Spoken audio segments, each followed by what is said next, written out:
Most traditional Ojibwe songs are very, very short. Most of them are really just a couple of lines, and I kind of have to ad-lib a lot of stuff. Because when you translate the traditional love songs into English, and I usually don't do traditional songs that I perform just because it's kind of out of context, but most traditional Ojibwe songs are basically, when you translate them in English, they come out as, I love you. That's one song. I miss you. When are you coming back? I still miss you.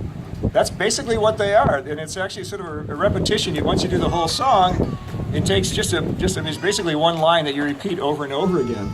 But it worked. I'll tell you a bunch of stories. I'll tell you some of my favorite stories.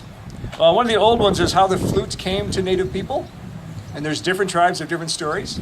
Every tribe has their own story. One of the Ojibwe stories is that and they always work this way, there was a young man who fell in love with the most beautiful girl in the village. But he was ugly.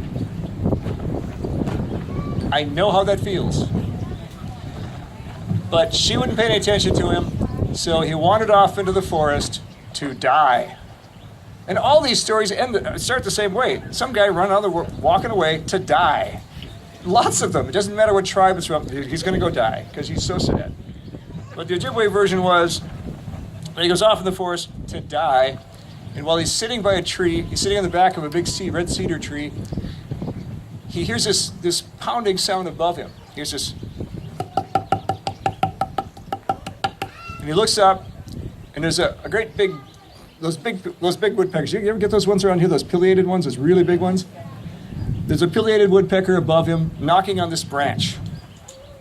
And he looks up, kind of annoyed, and the woodpecker looks down and says, "What's wrong?"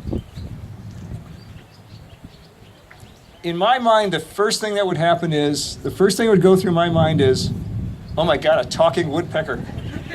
I'm rich. Come here, buddy, come here. But in the old days, he didn't think that way. So the woodpecker asked him what's wrong. He told him he was in love, and the young lady didn't love him because he wasn't good enough. He wasn't the strongest or the smartest or the best looking. So the woodpecker told him, "I'll help you." He said, "Watch what I do." And the wind started to blow against this hollow cedar branch. And as the wind blew, the woodpecker jumped from hole to hole.